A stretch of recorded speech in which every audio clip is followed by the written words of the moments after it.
Hello दोस्तों, आज के वीडियो में सीखने वाले हैं डबल डोर फ्रिज के अंदर लगने वाले सारे इलेक्ट्रिकल पार्टों के वायरिंग के फुल प्रैक्टिकली के बारे में कि डबल डोर के अंदर कितने इलेक्ट्रिकल पार्ट रहते हैं और किन किन पार्टों में सबसे पहले फेज जाता है और किन किन पार्टों में सबसे पहले न्यूट्रल जाता है। तो आज हम वीडियो के माध्यम से पूरी डबल डोर के फ्रिज के बारे में आपको बताया जाएगा। अगर आप डबल डोर के बारे में कुछ भी नहीं जानते तो आज हम जीरो से बढ़िया तरीके से डबल डोर के वायरिंग के बारे में समझेंगे। तो सबसे पहले हम पार्टों को समझते हैं कि इसमें कितने पार्ट लगे रहते हैं और उसके बाद वायरिंग को समझेंगे। तो सबसे पहले हम कहते हैं पूरी प्रैक्टिकली आपको वीडियो के माध्यम से बताया जाएगा। देखिए हमने क्या किया, पूरी आपको वायरिंग बना दिया गया, पूरी इसमें कितने पार्ट होते हैं सारे पार्टों में हमने सप्लाई दे दिया गया। तो सबसे पहले हम पार्टों को समझेंगे और उसके बाद सप्लाई को समझेंगे। तो चलिए, तो सबसे पहले हम कंप्रेसर की बात करते हैं। डबल डोर फ्रिज हो या सिंगल डोर फ्रिज है, इनमें कंप्रेसर का लगना अनिवार्य होता है। बिना कंप्रेसर का कोई फ्रिज चलता नहीं है। ये कंप्रेसर हमारा लगा रहता है। अब देखिए आता है डबल डोर फ्रिज में क्या बड़ा रहता है आपका, देखिए ये आपका हीटर, यानी कि हीटर भी डबल डोर फ्रिज के अंदर लगा रहता है और एक बायोमीटर लगा रहता है। देखिए बायोमीटर में 3 वायर है, 1 वायर, 2 वायर, 3 वायर, यानी किसी किसी बायोमीटर में 4 वायर का भी होता है और 3 वायर का होता है। ये बायोमीटर में हम सारे सप्लाई को बाद में समझेंगे, पहले सारे पार्टों को समझते हैं। और देखिए आपका ये टाइमर भी लगाता है, ये टाइमर भी लगाता है। इनमें 4 पिने होती है, कोई भी टाइमर 4 पिन की होती है, 1 2 3 4, यानी कि 4 पिन वाला टाइमर भी लगा रहता है। और ये देखिए आपका थर्मोस्टेट, थर्मोस्टेट में 2 पिने होती है, यानी कि एक न्यूट्रल फेस यानी कि 2 पिन होते हैं, एक नीचे और एक ऊपर, 2 केवल पिन की थर्मोस्टेट आता है। आपका ये आता है, फिर फ्यूज आता है, ये मेन फ्यूज आता है और आपका ये बल्ब आता है, यानी कि डबल डोर की फ्रिज के अंदर बल्ब। लेकिन हमने 100 वाट का बल्ब लगा दिया।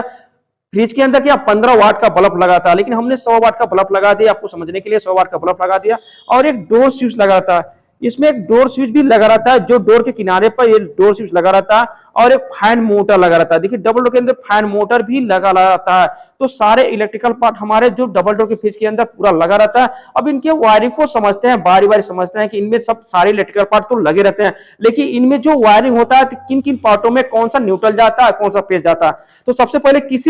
किसी भी सिस्टम को चालू करने के लिए एक न्यूट्रल और एक फेज की जरूरत पड़ती है। देखिए हमारे पास एक बोर्ड है जिसमें न्यूट्रल फेज सप्लाई आ रहा है, और जो मैंने वायरिंग किया, यानी कि डबल डोर का मैंने मेन लीड का वायरिंग है हमारे पास है, जो आ रहा है ये 3 प्लग का वायरिंग है, ये 3 प्लग का मेन लीड है। इसमें एक न्यूट्रल होता है, एक फेज होता है, एक बॉडी अर्थ है, यानी कि 3 प्लग का जो आता है, एक में होता है एक न्यूट्रल, एक फेज, एक बॉडी अर्थ है। तो हमने क्या किया, आज हम सप्लाई इसको बताते हैं,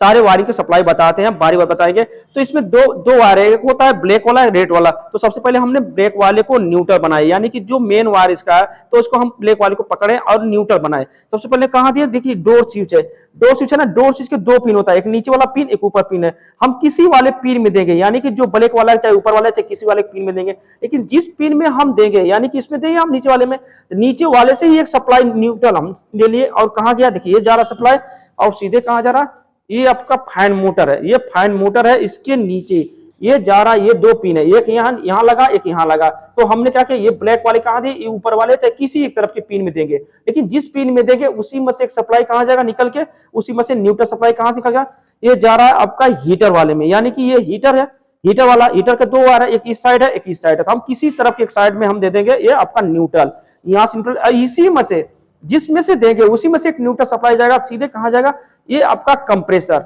एक कंप्रेसर है, कंप्रेसर जो ओवरलोड ओएलपी ऊपर लगा ना, ओवरलोड वाले पिन में देंगे, यानी कि कंप्रेसर के ओएलपी वाले पिन में देंगे। ये हमारा ओएलपी वाला, ये पूरा न्यूट्रल। फिर वह समझते हैं वायरिंग को, हमने बोर्ड से वायरिंग लिए, ये अपना मेन वायर है, मेन वायर से हम सबसे पहले न्यूट्रल पकड़े, न्यूट्रल पकड़ने के लिए कहां ले गए हम, ये आपका डोर स्विच के किसी वाले पिन में, देखिए 2 पिन है ना, किसी पिन में, जिस पिन में देंगे उसी पिन में से एक सप्लाई जो ब्लैक वाला निकल रहा है, और कहां जा रहा है, ये न्यूट्रल सप्लाई कहां जा रहा है, ये जा रहा है आपका फैन मोटर में, फैन मोटर ये जा रहा है, ये फैन मोटर में एक दोनों पिन में से किसी पिन में देंगे, जिस पिन में देंगे उसी में से एक सप्लाई निकल के न्यूट्रल कहां जाएगा, ये आपका ये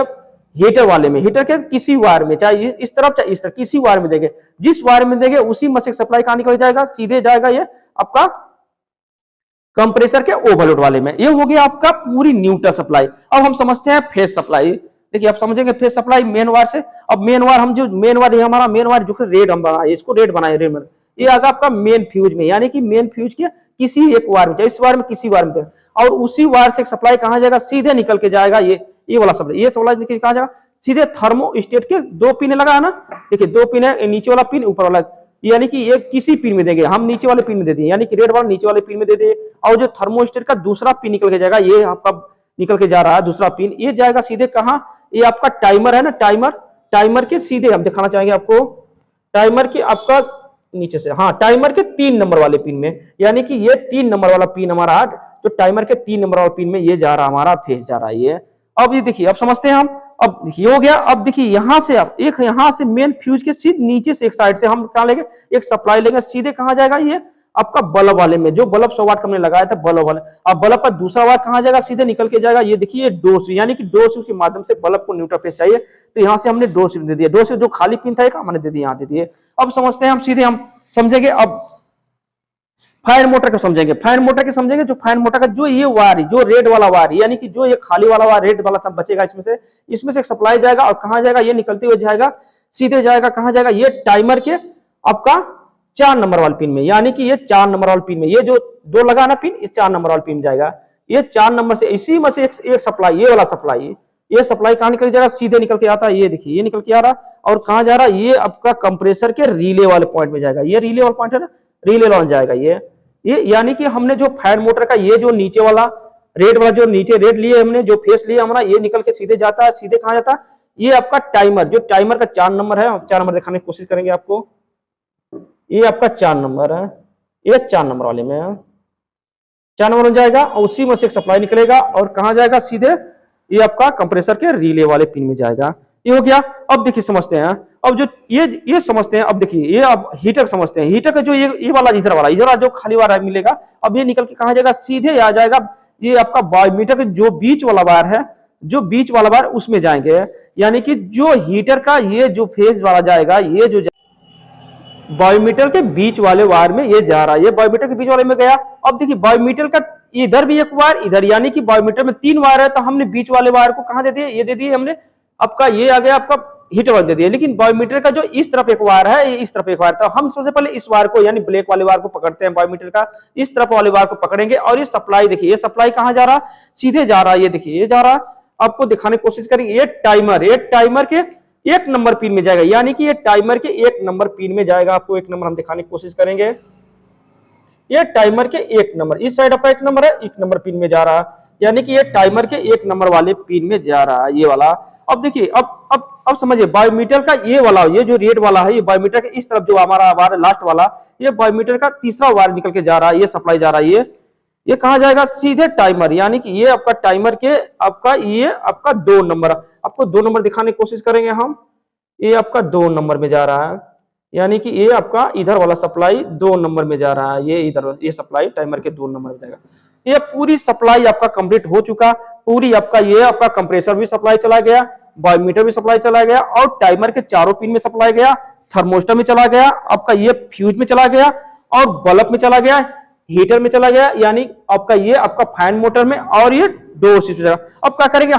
अब हम क्या करेंगे, मेन लीड को पकड़ेंगे, यानी कि जो मेन लीड है, हम जो सप्लाई दी है मेन लीड में, अब इसको चालू करेंगे, और चालू करके देखेंगे पूरी सप्लाई सब में जा रही है, यानी कि पूरी सिस्टम चल रहा है कि नहीं चल रहा। अब देखिए हम क्या करेंगे, मेन लीड को क्या करेंगे, ये बोर्ड में सप्लाई देंगे, यानी कि बोर्ड में हमने ये प्लग को लगाएंगे और इसको चालू करेंगे। चालू करेंगे, देखिए ये आपका बल्ब भी जल रहा है, और ये फैन भी मोटर चल रहा है, फैन मोटर चालू हो गया, फर्स्ट क्लास चल रहा है, और बल्ब भी आपका जलना चालू हो गया। हम डोर स्विच को बंद करते हैं, यानी बल्ब को चेक करते हैं सही है कि नहीं सही। देखिए बल्ब भी आपका ऑन ऑफ हो रहा है, यानी कि डोर स्विच अपना काम कर दिया, और अभी आपका फैन मोटर भी बिल्कुल चल रहा है। हीटर 8 से 9 घंटे बाद पिघलता है, इसका अभी कोई काम तो है नहीं हीटर का। अब देखिए कंप्रेसर को चेक करते हैं, चल रहा है कि नहीं चल रहा। अब देखिए कंप्रेसर भी चल रहा है बढ़िया से, ये देखिए